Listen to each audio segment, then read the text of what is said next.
আসসালামু আলাইকুম সুপ্রিয় বন্ধুরা, আমি একজন ক্ষুদ্র খামারি। আমি কুয়েত প্রবাসী। আমি দীর্ঘদিন বিদেশ করার পরে এখন বাংলাদেশে আসি একটা খামার দিছি। এটা হচ্ছে আপনার গরুর মোটা তাজার খামার, ঠিক আছে। এখানে আমার একটা গাভী আছে, এটা আমি দুধ খাওয়ার জন্য এই গাভীটা কিনছি দেশি। আর পাশাপাশি আমি গরুর মোটা তাজা 7টা গরু কিনছি। ওই গরুগুলোকে আলহামদুলিল্লাহ কোরবানির উপযোগী করছি। এখন সবগুলো গরুই মোটামুটি আমার কোরবানির উপযোগী হয়েছে। যদি এই গাভীটা কিনছি আমি দুধ খাওয়ার জন্য, এই গাভীটা আমি কোরবানি বিক্রি করে দেবো।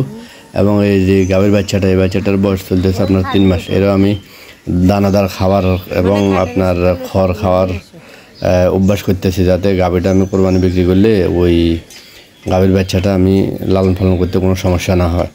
এর পাশাপাশি আমার এখানে ষাঁড় গরু আছে 3টা। একটা হচ্ছে কালো মানিক, আর ওটা হচ্ছে লাল। এর পাশাপাশি আমার এখানে মানে গাভী হয় নাই, মানে এগুলা এখন নতুন করে দিচ্ছে।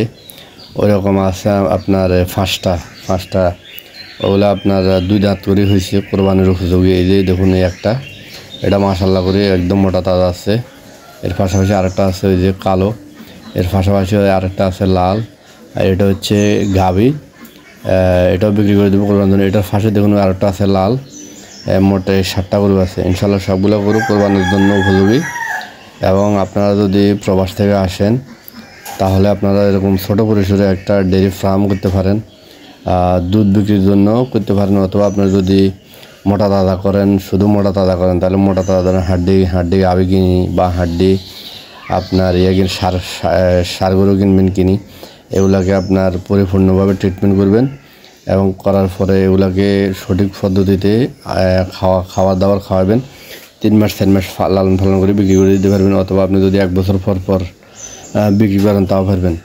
এর পাশাপাশি আপনারা যদি খামার করেন, খামার সেকশানে আসেন। এখন আমি কি খাওয়াই দিয়েছি, এটা হচ্ছে আপনার গ্যাসের জন্য। এই মাঝে ধরেন সপ্তাহ 10 দিন পর গরুর ফেটেও গ্যাস হয় মানুষের মতন। ধরেন বিভিন্ন রকমের খাবার খাইলে অনেক সময় গরুর ফেটে গ্যাস হয়, গরু খাবার কম খায়। তো এই গ্যাস্ট্রিকের যদি আপনারা এই ওষুধটা পানির সাথে খাওয়াই দেন, এগুলো একটা ওষুধের দাম হচ্ছে 60 টাকা। এটা হচ্ছে আপনার গুড়ি, এটা হচ্ছে ইয়া কোম্পানির, এটা কোম্পানির। তো এগুলো আপনার একটা গরুরে ধরেন একটা করে দিবেন, 1 সপ্তাহ পর একটা খাওয়াইলে আর গরুর ফ্যাটে কোনো রকম ধরেন গ্যাসজনিত কোনো সমস্যা হতো না। আপনার গরু খাওয়া দাওয়া খাবে ঠিক মতো, গরুর রুচি হইব মুখে এবং গরু সুস্থ সবল থাকবো। গরু যখন সঠিকভাবে আপনার খাবার খাইব, সুস্থ সবল থাকবে, তখন আপনার গরু অটোমেটিক আপনার মোটা তাজা হইব। আর ফলো রাখবেন, গরু কিনে আনার পরে গরুর কোয়ারেন্টাইনে রাখি। গরুর পরে আপনার কৃমির ডোজ করাবেন, কৃমির ডোজ করাই লিভার টনিক খাওয়াবেন। লিভার টনিক খাওয়ানোর পরে গরুর পরিপূর্ণ দানাদার খাবার দিবেন। এবং এর পাশাপাশি গরুরে আপনার 2 টাইম ধরেন সকালে এবং দুপুরে সঠিক টাইমে। সকালে গরুরে ধরেন 7টার ভিতরে গরুর খামারের গট্টর পরিষ্কার করে গরুরে মানে পরিপূর্ণ খাবার দিবেন। এর পাশাপাশি দুপুর 1:30 থেকে 2টার ভিতরে গরুরে আবার খাবার দিবেন। খাবার খাই গরুগুলোর পরে রাতে রেস্টে থাকবো। এই যে দেখুন, আমার খামারটা দিয়েছেন বেশি দিন হয় নাই, আজকে 6 মাসের মতন হয়েছে। আর আমি ওই মশারে প্রচুর মশা, আপনার আমাদের এই নোয়াখালীতে প্রচুর মশা। অন্য জায়গায় কীরকম সেটা আমি জানি না। আর আমার এটা হচ্ছে খোলামেলা একটা জায়গা, তো এই জন্য আমি এখানে মশারির সিস্টেম করে দিছি। আমি কয়েলও দিই, এর পাশাপাশি আমার মশারি থাকে, যাতে আপনার গরুরে যদি আপনার অতিরিক্ত মশা কামড়ায়, মশা নিয়ন্ত্রণ করতে না পারেন, তাহলে আপনার গরুর যে মোটা তাজা হওয়ার আর সুযোগ থাকবে না। আপনার গরুর ওই মোটা তাজার যে গ্রোথটা, এই গ্রোথটা আপনার মশা খেয়ে ফেলবে। এই জন্য আপনারা ওইগুলো ফলো রাখবেন। আর এর পাশাপাশি গরুর প্রতিদিন অন্তত চেষ্টা করবেন যে বর্তমানে প্রচুর গরম, কন্টিনিউ প্রতিদিন অন্তত 1বার গোসল করাবেন।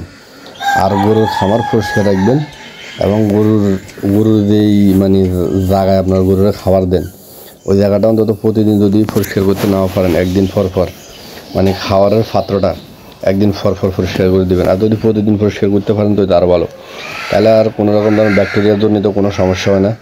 আপনার গরুর ফ্যাটেও গ্যাস হবে না, আপনার গরু সুস্থ সবল থাকবে।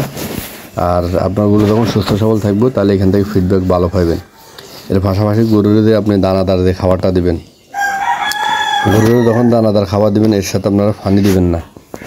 একদম মানে শুকনো করে গরুর দানাদার খাবারটা দিবেন। দানাদার খাবারটা খাওয়ানোর পরে যায় গরুর আপনার শুধু ফ্রেশ পানি দিবেন, পানির সাথে হালকা লবণ দিবেন, তাহলে আপনার গরু থেকে সঠিক যে ফিডব্যাকটা ওইটা পাইবেন।